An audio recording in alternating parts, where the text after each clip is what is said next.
Chris Gardner adalah seorang ayah yang gigih, jujur, pintar, semangat kerja tinggi, dan mempunyai impian besar untuk membahagiakan keluarganya, seperti kebanyakan dari kita.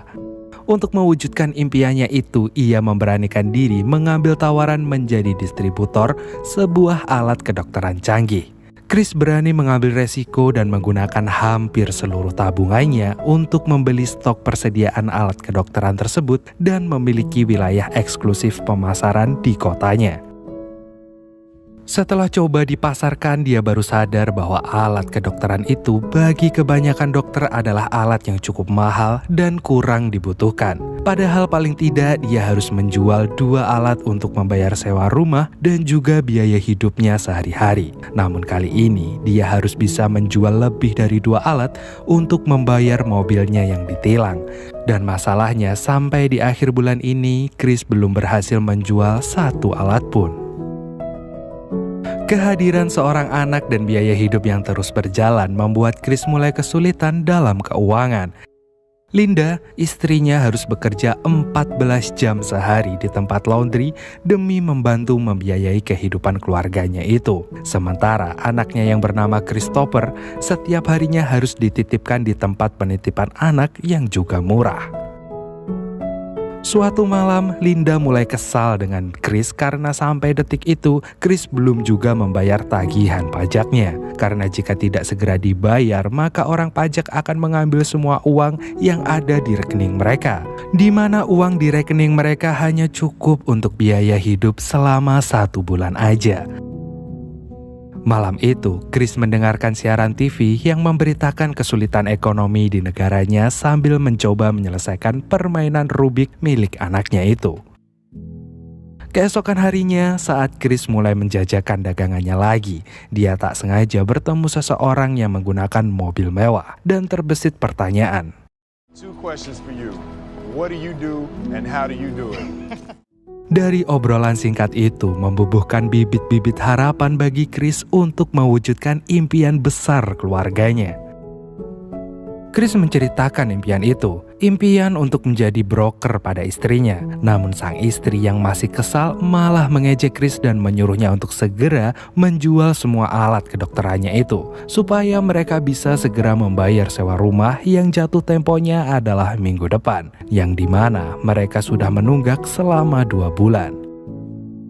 Setelah perdebatan singkat itu, Chris mulai kembali menjajakan dagangannya lagi. Tapi kali ini dia mencoba memantapkan hatinya untuk berani mengikuti program pelatihan broker yang diadakan oleh perusahaan Dean Witter Reynolds. Dia menitipkan barang dagangannya pada seorang pengamen dan memberikan uang sebagai imbalannya. Di dalam, Chris bertemu dengan tim broker dan menjelaskan kalau Chris harus menemui seseorang yang bernama Jay Twistle yang ada di kantor pusat. Di tengah obrolan itu, Chris melihat pengamen membawa barang dagangannya. Jadi dengan terpaksa, Chris harus meninggalkan kantor itu dan langsung. Why did I do that? Excuse me. Hey! No!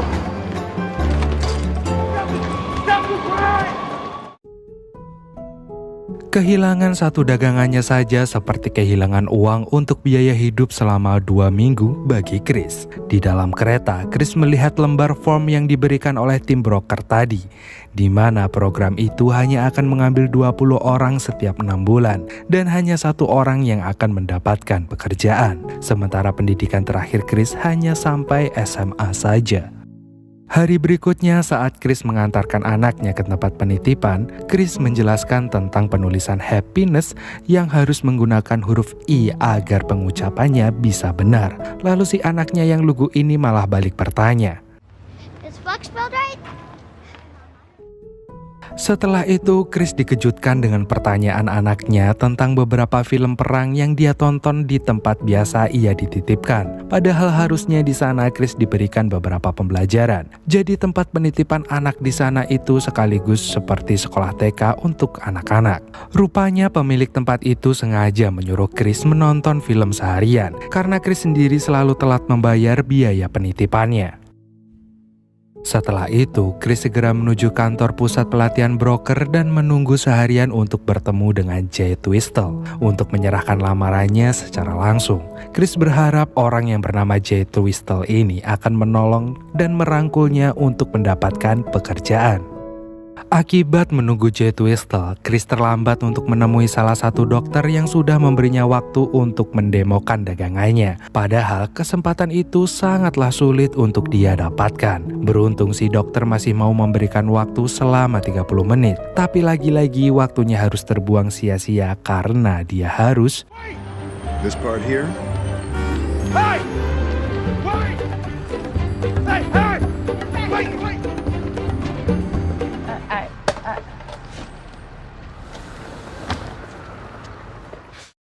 Alhasil istrinya Linda harus melihat Chris pulang dengan membawa 2 dagangannya. Bukannya terjual, dia malah menambah dagangannya lagi. Setelah merayakan ulang tahun Christopher, Linda menjadi semakin marah. Dan parahnya kali ini Linda sudah tidak mau peduli tentang apa yang akan dilakukan dan apa yang akan dialami oleh Chris. Hubungan mereka menjadi semakin tidak akur karena faktor ekonomi yang terus mendesak mereka.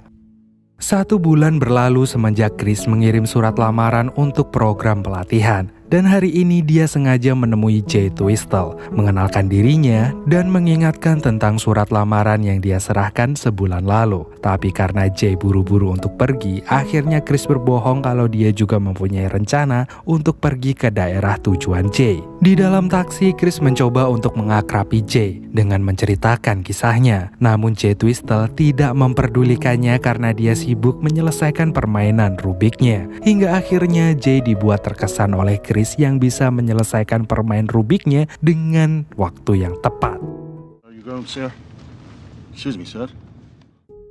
Usaha Chris untuk menunjukkan keahlian dalam bekerja telah gagal. Sekarang dia kebingungan bagaimana dia harus membayar tagihan taksi yang sangat mahal itu. Sedangkan dia hanya punya uang $5 aja, dan itu pun untuk makan. Maka dengan terpaksa saat lampu merah, Chris melarikan diri dengan membawa barang dagangannya itu. Dia terus berlari hingga sampai di stasiun bawah tanah. Namun saat dia hendak memasuki kereta,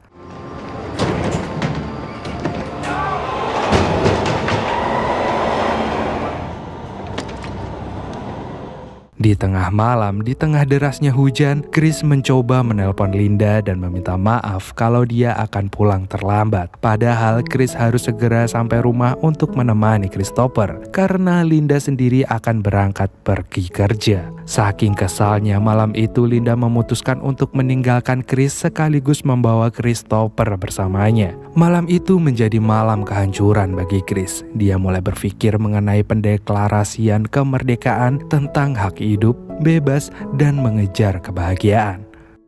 That maybe happiness is something that we can only pursue, and maybe we can actually never have it. Sesampainya di rumah, Chris tidak bisa menemukan anak dan istrinya. Sekarang Linda benar-benar meninggalkannya. Di tengah kesedihan itu, tiba-tiba Jay Twistle menelpon dan memberikan kabar gembira bahwa besok lusa Chris bisa mengikuti wawancara program pelatihan broker. Jay meminta Chris untuk mencatat nomor sekretarisnya untuk mendapatkan informasi lebih lanjut. Namun karena dia tidak menemukan ballpoint, jadi dengan terpaksa dia harus menghafalkan nomor sekretaris Jay. Setelah itu dengan buru-buru Chris berlari ke sebuah supermarket dengan terus menghafal nomor sekretaris tersebut. Di sana dia segera mencatat nomor itu, sekaligus menanyakan keberadaan Linda dan Christopher kepada mereka. Sebelum pergi, Chris juga sempat memperingatkan salah satu temannya, Wayne, untuk segera membayar hutangnya sejumlah $14.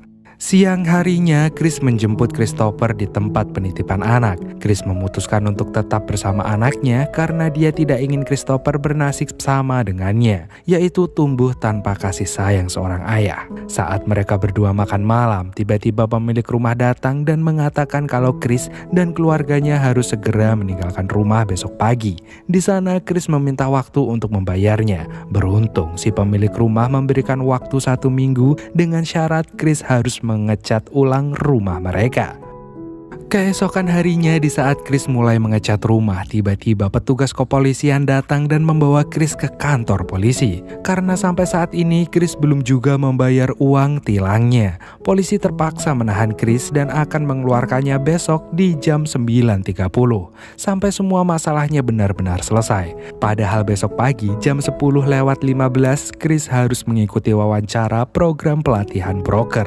Setelah itu Chris mencoba menelpon Linda dan meminta tolong untuk menjaga Christopher. Chris tidak menceritakan masalah yang sedang dia alami. Dia hanya meminta tolong Linda untuk menjaga dan mengembalikan Christopher saat Chris sudah kembali. Paginya setelah keluar dari penjara dengan keadaan yang sangat-sangat lusuh, banyak cat di badannya, dia berlari menuju kantor Dean Whittler.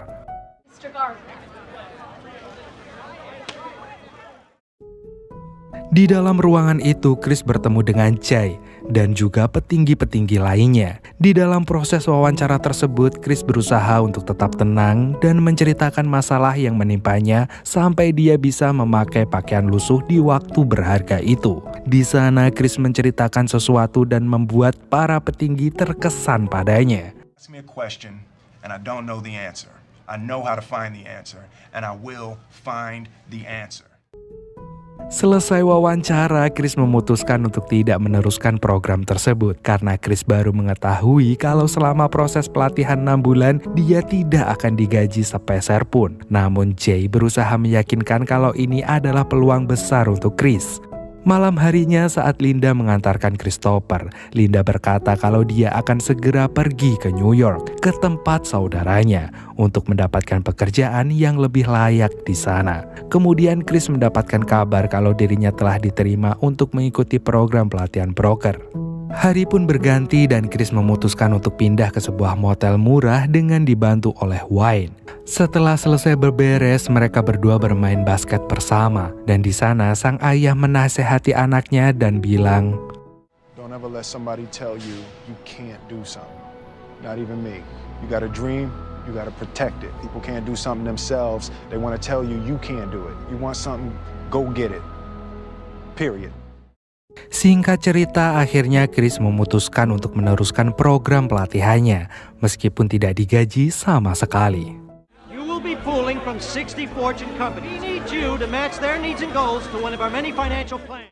Dari pelatihan itu, Chris mendapatkan satu pembelajaran, di mana sekian banyak panggilan sama dengan sekian banyak peluang. Sekian banyak peluang sama dengan semakin banyak pelanggan. Semakin banyak pelanggan, semakin banyak uang.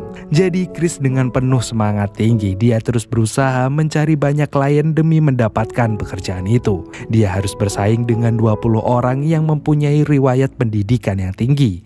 Saat jam istirahat, Chris tidak sengaja bertemu dengan seseorang yang membawa alat kesehatannya yang tertinggal di stasiun kereta. Jadi waktu istirahat yang hanya 10 menit itu dia manfaatkan untuk mengambil kembali alat kesehatan tersebut. Namun sialnya saat dia berusaha mengejar orang itu, tiba-tiba hantaman yang begitu keras tidak dirasakan oleh Chris. Seketika dia bangkit dan mencari sepatunya yang hilang entah kemana. Alhasil dia harus kembali ke kantor dengan hanya menggunakan satu sepatu saja. Di hari-hari pelatihan berikutnya, Chris merasa kalau dirinya sangat rendah dan tidak dihargai karena salah satu manajernya selalu menyuruh Chris untuk mengambilkan ini itu, layaknya pelayan. Tapi Chris tetap tidak menyerah. Dia selalu tersenyum menjalani hari-harinya, meskipun sebenarnya itu sangatlah berat. Chris harus bisa membagi waktu antara mengurus anak, pelatihan brokernya, dan juga menjual alat kesehatan untuk membantu biaya hidupnya. Jadi dia harus bekerja selama 6 jam di tempat pelatihan. Bahkan untuk memaksimalkan 6 jamnya, Chris tidak minum air putih terlalu banyak agar dia tidak membuang waktunya untuk ke toilet. Setelah 2 bulan, Chris belum mencapai target yang sudah ditetapkan. Akhirnya dia memberanikan diri untuk menawarkan jasanya pada Mr. Robin, seorang pengusaha nomor 1 di wilayahnya. Rupanya keberanian itu membuahkan hasil, di mana Mr. Robin memberikan kesempatan Chris untuk segera menemuinya dalam waktu 20 menit. Namun lagi-lagi kesempatan bagus itu harus hangus ketika manajernya memaksa Chris untuk memarkirkan mobilnya. Namun, Chris tidak mau menyerah. Akhirnya dia memberanikan diri untuk menemui Mr. Robin di rumahnya saat hari libur dengan membawa anak dan barang dagangannya. Di sana Mr. Robin menghargai usaha Chris, namun dia tidak bisa memakai jasanya yang ditawarkan Chris karena merasa belum membutuhkannya. Saat Chris dan anaknya hendak pergi, Mr. Robin mengajak Chris dan anaknya untuk menonton pertandingan baseball, yang mana Chris sendiri telah janji pada Christopher untuk menonton pertandingan tersebut. Di sana Mr. Robin mengenalkan Chris dengan teman-teman pengusahanya. Bulan-bulan berikutnya terasa semuanya berjalan dengan lancar. Semua alat kesehatan sudah berhasil dia jual. Sampai suatu ketika Chris mendapatkan surat dari pajak yang menginfokan jika bank sudah mengambil seluruh uang tabungannya karena Chris tidak membayar pajak. Dan saat itu Chris benar-benar bangkrut karena dia hanya mempunyai 33 sen saja di dompetnya. Pagi harinya saat ia dan anaknya hendak pergi, pemilik hotel meneriakinya kalau Chris harus segera membayar sewa hotel. Karena tidak ada pilihan lain, akhirnya Chris menagih hutangnya kepada Wayne. Namun di sana Wayne bilang kalau hutangnya sudah lunas semenjak dia membantunya untuk pindahan. Di taman saat Chris melamun, tiba-tiba dia kembali melihat seseorang yang membawa alat kesehatannya. Chris lalu berpikir kalau alat itu mungkin aja adalah satu-satunya penolong untuk dia dan juga anaknya. Jadi Chris mengambil kembali alat itu dan berencana untuk menjualnya kembali. Namun di hari itu Chris belum berhasil untuk menjualnya, hingga Christopher mengeluh karena capek dan harus terus mengikuti ayahnya menjajakan dagangannya. Di saat salah satu dokter berencana membelinya, ternyata alat itu sudah tidak berfungsi karena ada salah satu partnya yang rusak. Akhirnya mereka terpaksa pulang dengan tangan kosong. Dan yang lebih menyedihkan lagi, sesampainya di hotel, ternyata pemilik motel sudah mengeluarkan semua barang milik Chris dan juga anaknya. Saat Chris mengajak anaknya untuk pergi, tiba-tiba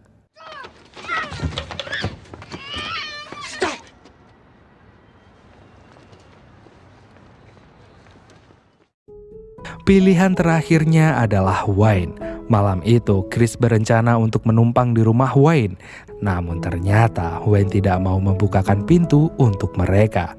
Akhirnya mereka pergi ke stasiun tanpa ada tujuan sama sekali.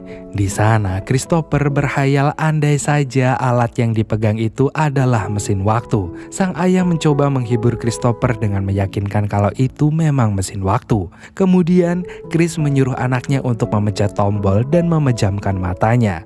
Dan setelah itu, You gotta close your eyes, close your eyes.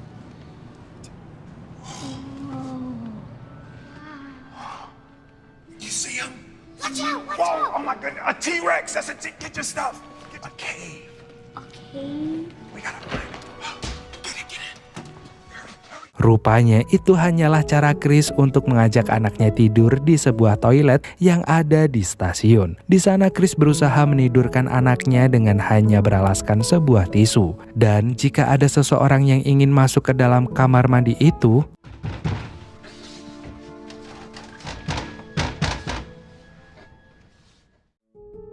esoknya Chris kembali ke pelatihan dengan membawa koper dan juga baju-bajunya ke kantor. Meskipun masalah yang dia alaminya cukup berat, namun dia tetap berusaha menyembunyikan masalahnya dari semua orang.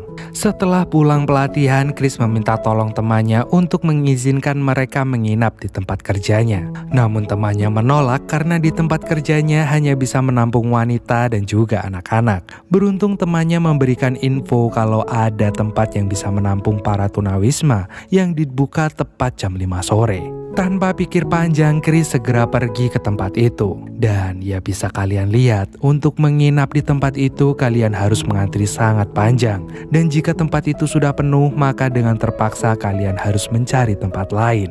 Saat mengantri, ada seseorang yang merebut antrian Chris hingga membuatnya. Beruntung seorang penjaga tahu kalau Chris yang lebih dulu mengantri. Dan akhirnya Chris dan anaknya pun bisa tidur di tempat yang bisa dibilang lebih layak daripada toilet stasiun. Saat malam hari, si penjaga gedung harus mematikan listrik mereka, jadi mereka harus tidur tanpa ada cahaya sama sekali, termasuk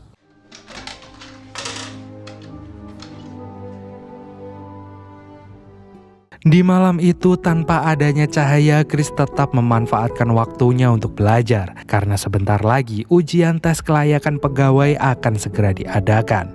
Pagi harinya Chris harus membawa semua barang-barangnya keluar dari tempat itu. Jadi dia berangkat pelatihan sambil membawa baju dan juga kopernya. Chris harus memanfaatkan waktu bekerjanya dengan maksimal karena dia harus mengantri di tempat penampungan tunawisma di jam 5 sore.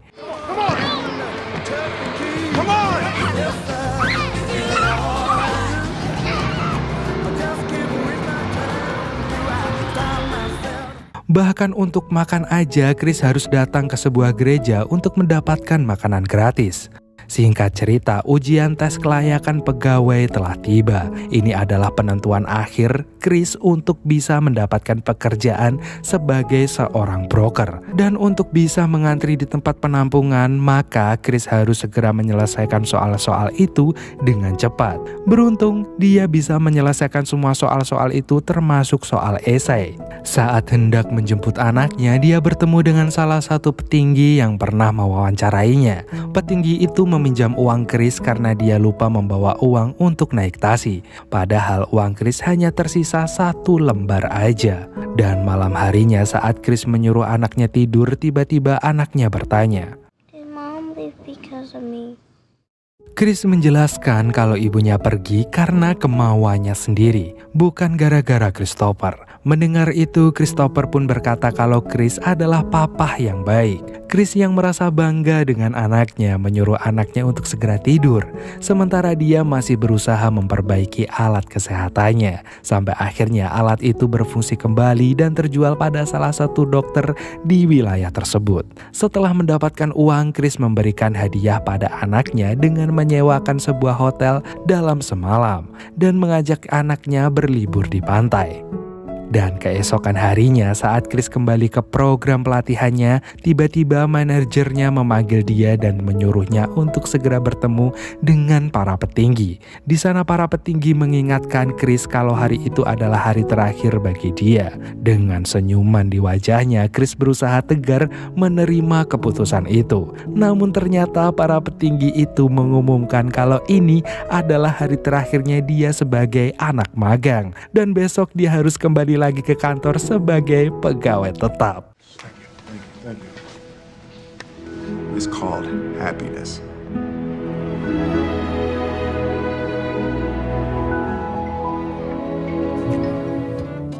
Dan setelah memulai karirnya di Deanwater, sekarang Chris berhasil mendirikan perusahaan jasa layanan keuangannya sendiri yang dia beri nama Gardner Ridge. Dan filmnya pun selesai. I don't know what happened. Guess we weren't meant to be. I know we had problems. I thought we could fix them, but we got tired. There's nothing left to do but to say goodbye and try to move on. I'll get over you, only wish that I knew how to go on. Baby, you and me, we're so messed up together. We'd be stuck here forever. I don't understand right now how to make it through, but I'll get over you. And it's not like I'm gonna hate you. It's what it is, nothing left that we could do. Even though it hurts right now, we will make it through. I'll get over you. I'll get over you.